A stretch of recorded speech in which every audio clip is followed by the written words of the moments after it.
ಕಳೆದ 30 ವರ್ಷಗಳಿಂದ ಸುದೀರ್ಘ ಹೋರಾಟದ ಫಲವಾಗಿ ಕೊಡೇರಿ ಕಿರು ಬಂದರು ನಿರ್ಮಾಣಗೊಂಡಿದೆ. ಸರ್ಕಾರ ಬರೋಬ್ಬರಿ 64 ಕೋಟಿ 80 ಲಕ್ಷ ರೂಪಾಯಿ ಹಣ ವ್ಯಯಿಸಿ ಮಾಡಿರುವ ಕಿರು ಬಂದರು ಮೀನುಗಾರರಿಗೆ ಸಹಾಯವಾಗದೇ ಇರುವುದು ದುರಂತ. ಮೂಲಭೂತ ಸೌಕರ್ಯಗಳಿಲ್ಲದೆ ಕೆಲ ಅವೈಜ್ಞಾನಿಕ ಕಾಮಗಾರಿಗಳಿಂದಾಗಿ 10,000 ಮೀನುಗಾರರು ಮಹಿಳೆಯರಿಗೆ ಅನ್ಯಾಯವಾಗುತ್ತಿದೆ.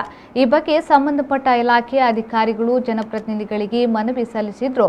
ನಮ್ಮ ಮನವಿಗಳಿಗೆ ಯಾರೂ ಸ್ಪಂದಿಸುತ್ತಿಲ್ಲ. ಹೀಗಾಗಿ ನಿದ್ದೆಗಣ್ಣಿನಲ್ಲಿರುವ ಸರ್ಕಾರ ಹಾಗೂ ಇಲಾಖೆಯನ್ನು ಎಚ್ಚರಿಸಲು ಜನವರಿ 17ರಂದು ಬೈಂದೂರಿನ ತಹಶೀಲ್ದಾರ್ ಕಚೇರಿ ಎದುರು ಸಾಂಕೇತಿಕವಾಗಿ ಪ್ರತಿಭಟನೆ ನಡೆಸಲು ತಯಾರಿಯನ್ನ ನಡೆಸಿದ್ದೇವೆ ಎಂದು ಉಪ್ಪುಂದ ರಾಣಿಪಲೆ ಮೀನುಗಾರರ ಒಕ್ಕೂಟದ ಅಧ್ಯಕ್ಷ ವೆಂಕಟರಮಣ ಕಾರ್ವಿ ಹೇಳಿದರು.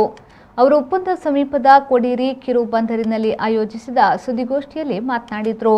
ಸಾಕಷ್ಟು ಸಮಸ್ಯೆಗಳ ನಡುವೆಯೂ ಕಳೆದ 2 ವರ್ಷಗಳಿಂದ ಕೊಡೇರಿ ಕಿರು ಬಂದರುವಿನಲ್ಲಿ ಮೀನುಗಾರಿಕಾ ವಹಿವಾಟು ನಡೆಸುತ್ತಾ ಬಂದಿದ್ದೇವೆ.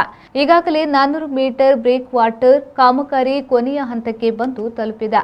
ಇನ್ನು 4-5 ತಿಂಗಳಲ್ಲಿ ಸಮುದ್ರದಲ್ಲಿ ಅಲೆಗಳು ಹೆಚ್ಚಾಗುತ್ತಿದೆ.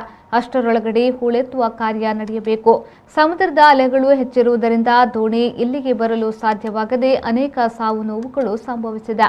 ಕಳೆದ ವರ್ಷ 4 ಮೀನುಗಾರರು ಹಾಗೂ ಈ ಬಾರಿ 2 ಈ ಭಾಗದ ಮೀನುಗಾರರು ಸಾವನ್ನಪ್ಪಿದ್ದಾರೆ. ಇಂತಹ ಅವಘಡಗಳು ಮುಂದೆ ನಡೆಯಬಾರದು ಎಂಬ ಕಾಳಜಿ ಸರ್ಕಾರಕ್ಕಿದ್ರೆ ಶೀಘ್ರವೇ ಹೂಳೆತ್ತುವ ಮತ್ತು ಬ್ರೇಕ್ ವಾಟರ್ ಕಾಮಗಾರಿ ಮುಂದುವರಿಸುವ ಕೆಲಸಕ್ಕೆ ಮುಂದಾಗಬೇಕೆಂದು ಅವರು ಆಗ್ರಹಿಸಿದರು. ಜನಪ್ರತಿನಿಧಿಗಳಾಗಿರ್ಬೋದು, ಅಧಿಕಾರಿಗಳಾಗಿರ್ಬೋದು ನಿರ್ಲಕ್ಷ್ಯ ಮಾಡೋದು ವಿಷಾದ. ಮತ್ತು ಈಗಾಗಲೇ ಬಹುಶಃ ನಾವು ಈ ಎಲ್ಲ ಸಮಸ್ಯೆಗಳನ್ನು ಮನಗಂಡು ಅತಿ ಶೀಘ್ರವಾಗಿ ಪರಿಹರಿಸುವಂತೆ ಎಷ್ಟು ಜನಪ್ರತಿನಿಧಿಗಳು ಅಧಿಕಾರಿಗಳಿಗೆ ಒತ್ತಡ ಹಾಕಿದರೂ ಕೂಡ ಇಲ್ಲಿವರೆಗೆ ಯಾವುದೇ ಕ್ರಮ ಕೈಗೊಂಡಿರುವುದಿಲ್ಲ.